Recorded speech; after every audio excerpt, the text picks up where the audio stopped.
Assalamualaikum warahmatullahi wabarakatuh.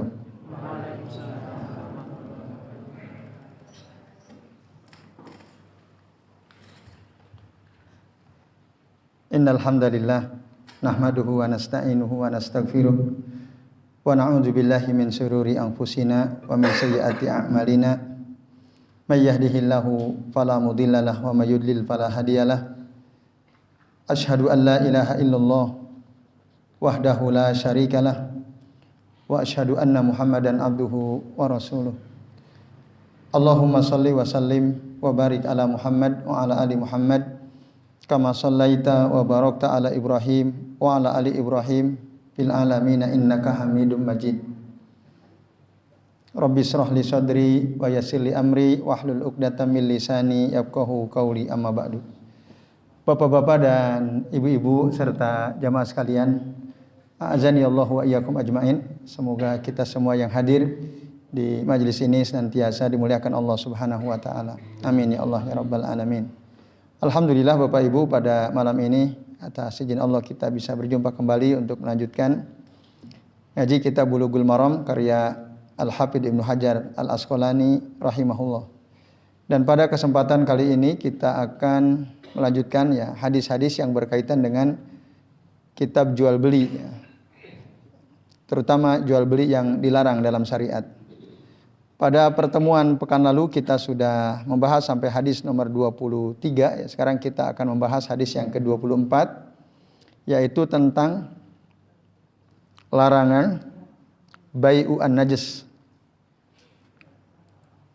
Bai'u an-najas atau dalam bahasa Jawanya mungkin dolob ya. Ada istilah dolob ya. Dolob itu ada orang seakan-akan dia mau beli gitu ya. Dia mau beli padahal sebenarnya tidak. Dia hanya nawar supaya apa? Para pembeli itu terprovokasi gitu ya. Mau membeli barang dengan harga yang tinggi gitu. Nah itu najis itu, bai'an najis ya. Nah, baik. Hadisnya ya, berkaitan dengan masalah ini Bapak Ibu disebutkan dari Abdullah bin Umar radhiyallahu anhuma, qala dia mengatakan, naha Rasulullah sallallahu alaihi wasallam anin najis. Rasulullah sallallahu alaihi wasallam melarang tentang najis ini atau bai'u an najis. Hadis muttafaqun alaih. Nah, di sini diterangkan oleh Syekh Abdullah bin Shalih Al-Fauzan, an najis itu adalah an yazida fis silati man la yuridu syira'aha. Jadi supaya bertambah harga suatu barang yang dilakukan oleh orang yang sebenarnya dia tidak mau beli gitu. Lakin liqasdi naf'il bai'i au li madarrati al-mushtari. Tapi tujuannya supaya si penjual itu dapat manfaat karena harganya jadi tinggi dan di sisi lain mendatangkan madarat bagi si pembeli ya. Madarrah al-mushtari. Nah, lalu caranya gimana? Secara teknis dia mungkin memuji-muji, oh ini bagus, barang ini Masya Allah bagus sekali ini. Gimana Pak ini kalau saya beli, padahal sebenarnya harganya cuma 100.000 gitu ya. Dia puji-puji, ada orang seakan-akan dia mau beli. Wah ini kok barang bagus sekali. Nah, harganya berapa? Nah, terus dia tawar tinggi, ini langka ini barang, atau ini susah, ini mungkin limited edition gitu ya. Dan yang mau beli nggak begitu paham gitu ya. Nah, akhirnya tertipu deh dia. Beli barang tersebut karena terprovokasi tadi. Wah, ini nanti kalau nggak segera dibeli bisa cepat habis ini dan seterusnya. Nah, itu namanya an-najis gitu. Dan ini banyak terjadi. Banyak terjadi nggak Bapak Ibu? Banyak ya, banyak sekali. Nah, ini haram. Karena apa? Dilarang oleh Nabi SAW. Maka segala sesuatu yang dilarang oleh Nabi, dilarang oleh Allah Subhanahu Wa Taala, selama tidak ada dalil yang memalingkan dari makna haram, maka dia hukumnya haram. Ya, jadi al-aslu fin nahyi haram. Ya, hukum asal larangan itu adalah haram illa ma dalla dalilu ala tasrifihi. Kecuali ada dalil yang menunjukkan bahwa dipalingkan dari makna haram mungkin ke makna makruh dan seterusnya. Nah ini Bapak Ibu dan jemaah sekalian. Jadi gitu ya, ada si penjual, ada si najis. Tapi an-najis sebenarnya juga, kata saya Abdullah ya, bin Shalih Fauzan, bisa dilakukan oleh si penjual itu sendiri tanpa bantuan orang lain. Praktek najis ini, ya umumnya ada orang, ya dia kerjasama dengan orang lain, seakan-akan mau beli padahal tidak. Tapi ada model najis yang lain ya, yaitu si penjual sendiri, dia yang melakukan najis. Misalnya dia mengatakan, ana istaraitu hadhihi sil'ata bikada wa huwa kadhib. Nah, saya membeli barang ini dengan harga sekian, padahal dia bohong. Gitu ya. Dia bohong. Nah, misalnya ya, jam tangan lah. Ada orang mau beli, kita punya toko jam tangan gitu ya. Ada orang beli, dia kayaknya ingin sekali jam yang kita jual itu. Nah, lalu katakanlah kita sebagai penjual ya, menjual dengan harga keuntungan mungkin 3 kali lipat ya. Modal kita 50.000, kita jual 150 gitu ya. Katakan begitu. Atau modal kita 100.000, kita jual 300.000. Lalu si pembeli itu nawar. Boleh nggak 2,5 gitu ya? 250.000. Kita bilang, ana ishtaraitu hadhihi sil'ah bikada. Saya belinya aja, ini jam saya belinya, kan kita jual 300 ya. Ditawar orang 250. Saya beli jam ini aja 250 nggak nyampe, nggak cukup. 275 saya beli. Kok ditawar 250 kan? Nggak masuk kata dia. Padahal dia belinya berapa? 100.000. Ditawar 250 oleh pembeli, dia bilang saya untuk mendapatkan barang ini 250.000 itu nggak cukup. Nah itu model najis juga sebenarnya.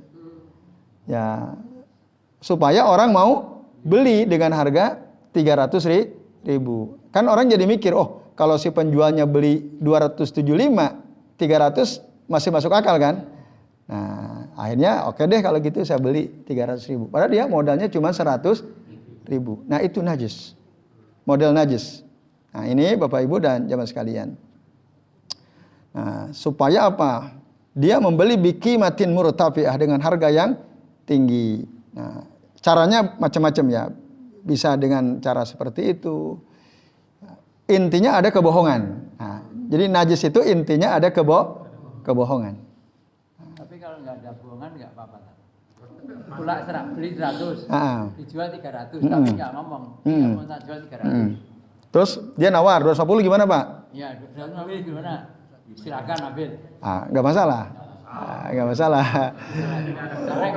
Ya, nggak ada masalah. Yang penting jangan bohong. Ya, selama yang mau beli mau, silakan. Iya, ya, yang penting tidak berbohong. Nah, ada itu teman, dia ini ya produsen kayak Pak Antun, apa namanya Pak Antun? Souvenir ya, souvenir. Tapi khusus, dia souvenir khusus, kayak bikin mesin-mesin gitu. Yang dulu pernah antum main ya ke rumahnya pas dia masih sakit tuh. Dia menghargai hasil karya dia itu. Souvenir yang dia buat itu kan spesifik khusus. Dia harganya tinggi sekali. Karena menurut saya ini, kata dia, Ustaz, ini karya seni. Ini karya seni. Saya bebas menentukan berapa harga yang saya buat ini. Ini bukan semata-mata saya jual barang, ini karya seni. Maka orang pada umumnya mungkin jual souvenir yang dibuat kisaran harga 100-200 ribu, dia bisa 1 juta, 2 juta. Dan orang mau beli gitu. Karena emang dia memahami ini karya seni. Selama dia tidak bohong kan gitu. Kalau ditanya, Pak modalnya berapa? Nah, kalau udah urusan modal ditanya, nah tinggal dia mau buka atau tidak kan? Nah, gimana tuh kalau ditanya, modalnya emang berapa? Kok jualnya sampai 2 juta misalnya? Nah, mungkin paling aman ini rahasia perusahaan. Boleh daripada kita bohong kan. Nah, itu Bapak Ibu dan sekalian. Karena ketika kita berbohong, ya itu sudah masuk najis dan itu dilarang oleh Nabi SAW tadi. Wa huwa kadzib. Intinya di situ, dia berbohong. Nah, ini Bapak Ibu dan jamaah sekalian rahimani wa rahimakumullah. Nah, jadi hadis ini jelas ya menunjukkan bahwa jual beli dengan cara najis itu haram karena dilarang oleh Rasulullah Shallallahu Alaihi Wasallam. Bahkan dalam hadis dari Abu Hurairah ya ada beberapa amalan yang dilarang oleh Nabi. Wala tabaghadu, wala tajassasu, wala tanajashu. Jangan, kan ada gitu ya. Jangan saling tabaghadu, membuat saling marah ya satu sama lain. Wala tajassasu, jangan saling cari kesalahan sesama kalian, tajassus. Wala tanajashu, dan jangan saling melakukan najis itu, tanajashu. Nah, ini Bapak Ibu, dan maka pelakunya itu dia telah berbuat maksiat. Tapi kan biasanya ada unsur lain dari biaya yang bisa meninggikan harga. Misalnya biaya tukang, terus biaya penyusutan, misalnya nanti ada kerusakan kan harus pada saat produksi. ketika sudah dikasih ternyata pedil di sana, ulang direvisi, diperbaiki. nah, itu kan butuh biaya. Iya. Ketika ditanya, kok mahal ya? Memang modalnya berapa? Ya modalnya sekian. Misalnya saya bikin modal dari saya dari bahan, itu misalnya 1 juta, saya bilang ya modalnya 1.300.000. Saya masukkan komponen yang lain. Ya. Kalau gitu berarti bohong nggak? Nggak. Itu tidak termasuk bohong. Antum udah ngitung modal produksinya sekian, antum udah hitung semua kan? Itu antum berarti nggak bohong. Itu realnya. Tapi memang tidak terlalu real karena biaya tukang kan juga nggak bisa dihitung secara ini ya. Waktu juga terus biaya konsultannya juga nggak bisa dihitung secara detail. Maka ketika antum gambarkan secara gamblang aja, gambaran umum kan, ya nggak ada masalah karena faktanya kan ada itu kan. Yang antum sebutkan tadi ada memang kan, ya biaya penyusutan, biaya antisipasi, biaya untuk bayar tukang dan seterusnya. Ya itu bagian daripada modal. Kalau produksi ya, bagian daripada modal. Ya kan ada orang beli barang dia jual, tidak produksi kan.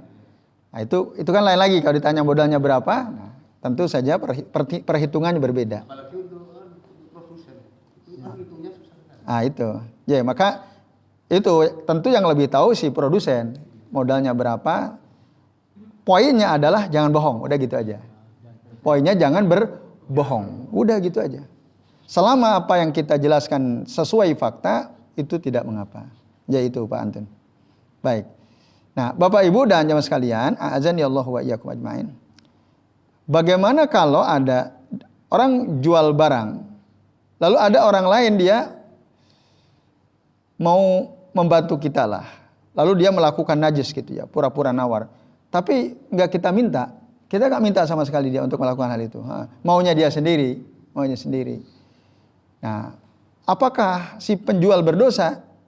Di sini dikatakan tidak, kalau tanpa ada kesepakatan. Dan al-ism ala an-najis, dosanya hanya ditanggung oleh orang yang melakukan najis itu tadi, wahdahu, dia sendiri. Nah, tapi kalau ada kesepakatan maka si penjual maupun orang yang melakukan najis itu berdosa. Karena di situ ada penipuan. Maka kata Nabi, al-makru wal khadi'atu finnar. Dalam hadis sahih ya riwayat Ibnu Adi ya. Dan disebutkan juga oleh Syekh Al-Albani bahwa hadis ini sahih. Al-makru wal khadi'atu finnar ya. Jadi makar dan al-khadi'ah itu penipuan ada di neraka. Nah, ini Bapak Ibu dan jamaah sekalian rahimani wa rahimakumullah. Ya baik. Nah, lalu terakhir, bagaimana jual beli dengan najis terus terjadi itu ya. Ada tadi katakanlah si najis tadi bisa lakukan 2 cara ya. Bisa dia sepakat dengan orang lain, bisa dia sendiri melakukan najis. Tadi udah bisa ditangkap ya. Najis sendiri, dia bohong tentang harga barang yang dia punya, yang dia jual itu. Lalu terjadilah jual beli. Nah, jadi katakanlah tadi jam, aslinya ini saya cuma beli 100.000, dijual 300.000. Terjadilah jual beli itu. Nah, tapi waktu proses jual beli, si pembeli nawar. Terus saya bilang, enggak, ini Kalau ditawar jenengan tawar 250, saya modalnya aja nggak nyampe. Padahal ini cuma 100.000. Nah, terjadi jual beli itu. Apakah jual belinya fasid atau tidak? Rusak atau tidak secara syariat? Nah, sebagian ulama mengatakan annal bai fasidun. Jual beli tersebut rusak, tidak sah jual belinya. Tidak sah, udah berdosa juga tidak sah. Gitu. Menurut pendapat yang pertama, dan ini di antara yang berpendapat jual beli najis itu rusak adalah Umar bin Abdul Aziz. Kemudian para ulama dari madhab Az-Zahiriyah, termasuk ya riwayat dari Imam Ahmad. Alasannya karena ya itu dilarang oleh Nabi. Sesuatu yang dilarang konsekuensinya maka dia wan nahyu yaqtadi al fasad. Itu kaidahnya. An nahyu yaqtadi al fasad. Nah, sementara pendapat kedua mengatakan anna al-aqdas sahih, akadnya sah, tidak rusak. Karena kan jelas jual beli. Memang ada kebohongan, yang berdosa si penjual. Tapi setelah itu terjadi sah. Jual belinya sah. Wala khiyara lil mustari. Orang yang beli tidak punya pilihan. Ya, selama dia sudah bayar lalu dia udah pulang ke rumah, ternyata ketemu temennya, piro kue? Tuku jam tangan kue 300.000, mahal sekali gitu. Aku beli cuma 120.000 kan gitu. Nah, akhirnya yang tadi beli 300 balik lagi kan. Saya nggak mau ini komplain. Teman saya aja beli 120, kok saya beli 300. Itu nggak boleh sudah. Kalau sudah terpisah, idza ibtaraka, udah terpisah, fala khiyara lil mushtari. Nggak ada pilihan bagi si pembeli. Ya udah selesai. Nah, ini menurut pendapat kedua. Jadi sah. Nah, tapi memang orang yang melakukan najis tadi dia berdosa. Tapi jual belinya sah. Itu. Nah, oleh karenanya ini saran pendapat ulama yang berpendapat dengan pendapat yang kedua ini. Oleh karenanya saran bagi siapapun yang mau beli sesuatu, dia harus tanya-tanya dulu gitu, konsultasi dulu. Nah, harus tanya sama ahlinya, sama orang yang punya pengalaman gitu. Atau kalau sekarang lihat speknya dulu, jam model begini, harga pasaran di Google kan bisa ketahuan berapa gitu. Ini kalau zaman sekarang ya. Kalau dulu penjelasannya ya dia tanya ya ta'ammal wal yuraji ila ahli al-khibrah gitu. Ini menurut mazhab al-Hanafiyah. Dan al-asahu ani asy-Syafi'iyah. Pendapat yang sahih dari mazhab asy-Syafi'iyah. Nah, tetapi ini mardud kata Syekh Abdullah bin Shalih Al-Fauzan. Kenapa? Karena ini rumit sekali. Masa setiap kali orang mau beli harus tanya-tanya dulu yang ahli kan gitu. Ini memberatkan gitu. Ini memberatkan bagi orang yang maka bahkan ini balaghul as-su'ubah ya. Ini sampai pada kesulitan. Jadi tidak mungkin seperti itu. Nah, maka tertolak mardud. Al-qaul as-sani ini mardud karena memberatkan orang yang mau membeli. Walaupun kalau ada orang mau melakukan silahkan. Tapi kan tidak setiap orang masa setiap kali mau beli apa-apa tanya dulu kan memberatkan. Nah, itu. Nah, lalu pendapat ketiga mengatakan akadnya sahih tapi walil mustari al-khiyar. Al-aqdu sahih walil mustari al-khiyar. Akadnya sahih tapi orang yang beli dia tetap punya hak pilih. Maksudnya hak untuk jadi atau tidak membeli barang tersebut. Walaupun sudah terpisah. Ini menurut mazhab al-Malikiyah ya, wal Hanabilah. Gitu. Karena apa? Menurut argumen dari mazhab al-Malikiyah, innan najas kal aibi fal mustari bil khiyar. Karena najis itu seperti aib. Maka orang yang membeli dia punya hak khiyar untuk memilih. Gitu. Nah, sementara para ulama dari mazhab al-Hanabilah mengatakan la khiyara illa idza gubida ghabnan yazidu anil adah bi ziyadatin najisi. Tidak ada pilihan bagi orang yang membeli gitu ya. Kecuali jika memang si pembeli itu ditipu gitu. Ditipu dengan harga yang sangat tinggi baru. Tapi kalau wajar-wajar saja enggak ada khiyar. Ini menurut pendapatnya mazhab al-Hanabilah. Nah, jadi yang dilarang itu adalah perilaku najisnya itu. Berbohongnya itu. Sementara jual belinya sahih atau sah. Nah, ini pendapat yang paling kuat ya menurut Syekh Abdullah bin Shalih Al Fauzan, pendapat yang ketiga. Ya baik, itu keterangan dari hadis nomor 24. Kalau jual satu barang tapi dengan dua harga boleh nggak? Katakanlah, oh saya melihat orang itu kelihatannya mampu atau berapa, saya jual 200. Ada orang lagi yang jual 150, itu boleh nggak? Tergantung orang yang beli. Boleh nggak seperti itu? Itu menipu nggak?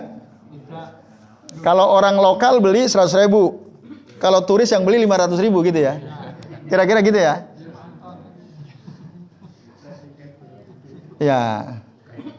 Ya, tiket Borobudur lokal berapa? Sama nggak lokal dengan turis?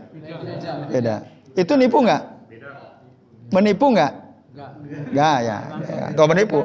Ya, nggak masalah Pak Surono. Selama yang mau beli mau. Nah, tapi saat jenengan berbohong, itu nggak boleh. Itu kecuali gini. Loh kok misalnya jenengan kalau sipulan harga 100.000, yang sipulan 200.000. Nanti sipulan yang 200.000 nanya, loh kok ke saya 200.000? Kemarin saya dengar kan 100.000. Nah, gimana tuh jawabnya? Nah, itu nanti jawaban jenengan itu akan menentukan boleh atau tidaknya. Nah, oh kemarin itu tanggal muda, tanggal tua. Sekarang kan jenengan tanggal muda kan itu. Bener nggak karena alasan itu? Ternyata bohong kan? Nah, padahal alasan sebenarnya karena dia orang miskin, kamu kan kaya kan gitu. Nah, tapi antum berbohong. Nah, maka itu tidak boleh. Jadi itu Pak Surono. Allahu a'lam bishawab. Nah, baik. Sekarang kita masuk ke hadis nomor 25 ya. An Jabir ibni Abdullah radhiyallahu anhuma anna Nabiyya sallallahu alaihi wasallam, bahwasanya Nabi sallallahu alaihi wasallam nahaan al-muhaqalah wal muzabanah wal mukhabarah wa anis sunya illa an tu'lama. Hadis rawahu al-khamsah illa Ibnu Majah was sahahahu at-Tirmidzi. Nah, sesungguhnya Nabi sallallahu alaihi wasallam itu melarang jual beli al-muhaqalah. Apa itu al-muhaqalah? Nah, muhaqalah itu di antara kan sini dikatakan bai'u al-hintati bisumbuliha bihintatin sofiyatin minat taben. Jadi menjual gandum yang masih ada kulitnya dengan gandum yang sudah tidak ada kulitnya. Ada yang menafsirkan seperti itu, seperti Abi Ubaid Al-Qasim bin Salam ya. Ada yang mengatakan menjual tanaman atas jalan borongan. Nah, dengan sekian gandum gitu ya. Itu ada yang mengatakan, Ahmad Hasan ya, dalam keterangannya beliau mengatakan begitu. Orang Persis ini ya. Nah, itu tidak boleh menjual seperti itu. Kalau di sini kembali pada keterangan Syekh Abdullah bin Shalih Al Fauzan, gandum yang masih, kalau beras itu gabah dengan beras lah gitu ya. Gabah dengan beras kan beda ya. Nah, itu dilarang oleh Nabi sallallahu alaihi wasallam. Kemudian al-muzabanah. Nah, apa itu al-muzabanah? Nah, al-muzabanah itu menjual kurma yang masih di pohon dengan kurma yang sudah dipetik, yang sudah ditakar. Gitu. Misalnya saat menjual kurma yang di pohon, lalu yang beli dia pakai kurma yang sudah ditakar, sudah ditimbang. Saya beli itu pohon itu, berapa harganya? 5 kilo kurma gitu kan. Nah, itu nggak boleh. Itu namanya muzabanah. Atau menjual anggur yang masih ada di pohon dengan anggur yang sudah dijadikan kismis, yang udah kering, yang sudah dikeringkan, berapa kilo misalnya, yang sudah tertakar. Itu namanya al-muzabanah. Itu haram, dilarang ya. Atau menjual sesuatu yang jelas dengan sesuatu yang tidak jelas. Itu nanti lebih umum lagi. Ya, jadi muzabanah itu contoh saja. Nah, lebih jauhnya dia menjual sesuatu yang tidak jelas dengan sesuatu yang jelas takarannya. Itu dilarang juga Namanya apa? Al-muzabanah. Kemudian yang ketiga al-mukhabarah. Apa itu al-mukhabarah? Nah, al-mukhabarah itu ada yang menjelaskan ya, kita punya tanah lalu yang garap orang lain. Apa namanya? Benihnya dari orang lain. Nah, jadi ini saya punya tanah 1 hektar. Antum mau enggak garap tanah saya? Mau, ya silakan, tapi benihnya dari antum sendiri ya. Hasilnya bagi. Nah, terserah kesepakatan, misalnya untuk yang punya tanah 40%, yang benih, yang garap 60%. Misalnya seperti itu. Ada yang mengartikan seperti itu. Tapi ini tertolak nanti dengan riwayat yang lain di mana Nabi punya tanah di Khaybar, di daerah Khaybar. Nah, lalu digarap oleh orang Yahudi, benihnya dari mereka. Lalu dibagi hasil. Itu pernah dilakukan oleh Nabi SAW. Nah, jadi kalau mukhabarah dalam pengertian tadi, punya tanah tapi yang garap orang, benih dari orang, itu dilarang. Bertentangan dengan riwayat bahwa Nabi pernah melakukan. Nah, dalam kitab ini, mukhabarah itu yang dilarang adalah gini. Kita punya tanah, ya. Ada tanah yang subur, ada tanah kering. Lalu kita kerjasama dengan orang lain yang mau garap tanah kita, benih dari dia, tapi nanti hasilnya yang di tanah subur untuk saya, yang di tanah kering itu untuk kamu, silahkan. Paham maksudnya? Nah, itulah mukhabarah yang dilarang. Nah, sama sih modelnya dengan yang pertama tadi. Bedanya yang dilarang ini yang udah ditentukan, yang potensi subur itu untuk yang punya tanah, sementara yang kering itu untuk yang punya kira-kira rugi nggak tuh yang punya benih? Rugi. Ah, itu merugikan salah satu pihak itu. Tapi kalau dibagi rata, maksudnya sama-sama di tanah yang subur gitu ya, dibagi ya, kesepakatan terserah. Nah, itu tidak ada masalah karena itu dilakukan oleh Nabi Shallallahu Alaihi Wasallam. Nah, itu al-mukhabarah yang dilarang, itu yang kedua tadi. Kemudian yang terakhir wa anis sunya illa an tu'lama. Nah, sunya itu jual beli dengan pengecualian. Nah, gitu. Misalnya aku jual jeruk ini burtukol ya, hadhihi al-burtukolat. Dengan harga ya, misalnya ada sekeranjang burtukol jeruk gitu ya, dengan harga 300.000 nih. Lalu kita ada pengecualian, kecuali yang besar-besar. Kecuali yang besar. Maksudnya apa yang besar? Harganya lain gitu ya. Di keranjang yang sama saya jual jeruk di keranjang ini dengan harga 300.000. Kecuali yang besar-besar berarti nggak dijual kan? Padahal belum tahu yang besar itu di situ ada berapa biji jeruk yang besar-besar. Terus ukuran besarnya itu gimana? Standar besarnya kan nggak jelas, ya kan? Nah, kecuali sudah clear standar besarnya ada, nah, ukuran sekian. Terus jumlahnya jelas. Yang besar di dalam keranjang itu misalnya ada 10. Nah, jelas kita bisa lihat dipisahkan di keranjang. Kecuali yang besar ini enggak. Nah, itu boleh. Tapi kalau masih berbaur, bercampur aduk gitu ya, dengan standar besar yang belum jelas, ada berapa jumlah jeruk yang besarnya, lalu si penjual dia mengatakan saya jual ini sekeranjang 300.000 kecuali yang besar. Nah, ini yang disebut bai'u as-sunniyah.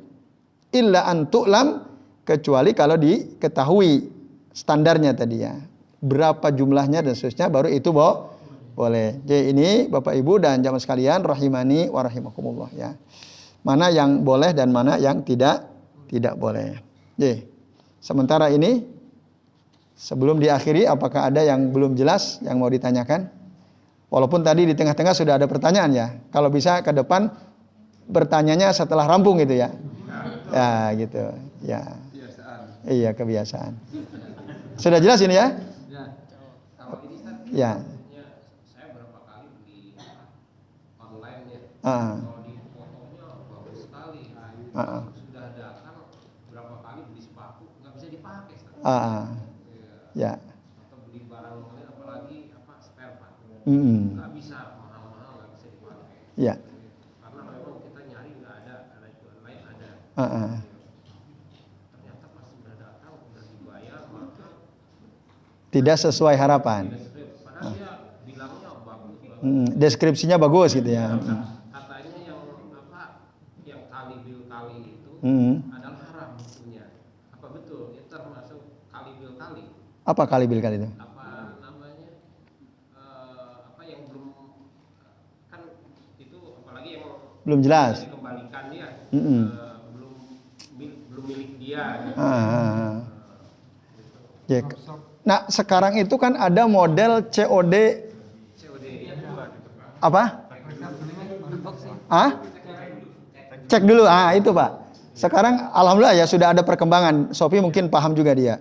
Kalau dulu kan jangan dibuka sebelum dibayar. Gitu ya dulu ya. Sekarang udah berkembang. Ada sistem jual beli, dia berani COD, cek dulu. Nah, jadi bahkan si kurir karena kita pilih yang COD plus cek dulu, si kurirnya bilang, "Pak, mau dicek dulu nggak?" Nah, kalau ternyata tidak sesuai harapan, boleh dibalikin, walaupun udah buka, walaupun sudah di unboxing gitu ya. Bahkan tanpa divideokan boleh tuh. Kayak kemarin saya beli barang gitu, saya lupa kalau saya milih yang COD cek dulu. Si kurirnya bilang, "Mau dicek dulu nggak Pak? Kan Bapak milih yang cek dulu." "Oh iya ya." Saya buka, oh ternyata sesuai pilihan, udah beres. Kalau nggak sesuai, balikin, dia berani. Nah, itu saya kira yang aman yang model gitu Pak sekarang itu. Iya, ahli ya. Itu udah bilang katanya kalau yang COD itu termasuk kali bil kali itu adalah hukumnya haram karena tidak bisa dikembalikan. Iya. Padahal kita belum paham betul ya barang yang dikirim itu. Iya. Berapa kali gagal terus. Ya maka dia berdosa itu, nipu kan? Nipu dari fotonya bagus. Begini keterangannya begini. Ya itu berarti keterangan yang tidak sesuai barang itu termasuk najis nggak itu? Najis. Ya itu termasuk itu, baik najis juga. Ya itu Pak. Maka ya saran ya bagi Bapak Ibu dan jamaah sekalian yang mau beli sekarang, pilihlah barang yang mau kita beli secara online itu yang tadi COD cek dulu. COD cek dulu gitu. Itu insya Allah mau ya gitu. Dan saya pernah mengalami begitu, saya cek, oh ternyata ini tidak sesuai yang saya beli gitu, yang saya inginkan. Udah balikin lagi, nggak usah divideokan itu. Yaitu wallahu a'lam bishawab. Kalau dipukul harga, apakah kalau dia mencemarkan nama baik itu boleh nggak? Gimana? Orang beli tapi dipukul, harganya lebih tinggi. Orang beli harganya lebih tinggi. Ditinggikan. Kemudian dia komplain dengan menyebar nama baik itu loh. Oh, nama baik si penjual. Iya, gitu. Pak Budi beli tapi tertipu gitu ya. Harganya lebih tinggi. Gitu. Tidak normal lah kemahalan. Terus woro-woro itu di sana mahal. Dalam rangka untuk menjatuhkan. Ya, Memberitahu orang lain agar lebih hati-hati. Oh gitu. Tujuannya seperti itu. Ya. Tujuannya untuk menjatuhkan orang atau menjatuhkan si pembeli, si penjual, atau untuk memberi peringatan kepada orang. Tujuannya antum apa? Itu tinggal tujuan antum apa dulu. Kalau tujuannya untuk menjatuhkan si penjual, maka nggak boleh. Tapi kalau tujuan untuk memberikan peringatan pada orang-orang supaya mereka tidak kebelejog istilahnya ya. Kebelejog itu membeli barang dengan harga yang terlalu tinggi di atas batas normal gitu ya. Tujuannya supaya orang tidak kebelejog itu, maka nggak ada masalah. Nah itu kebelejog itu istilah Jawa Barat apa Jakarta itu ya. Ya beli kemahalan gitu ya. Jadi itu Pak Budi. Niat antum apa? Tadi kalau untuk menjatuhkan si penjual maka itu haram. Nah, jadi itu. Wallahu a'lam bishawab. Ya baik Bapak Ibu, sementara ini yang bisa kita bahas. Terima kasih atas perhatiannya. Mari kita akhiri dengan baca doa kafaratul majlis. Subhanakallahumma wa bihamdika asyhadu an la ilaha illa anta astaghfiruka wa atubu ilaik. Wassallallahu ala Muhammadin wa ala alihi wa sahbihi wa baraka wa sallama alaihim ajma'in. Billahi taufiq wal hidayah. Wassalamualaikum warahmatullahi wabarakatuh.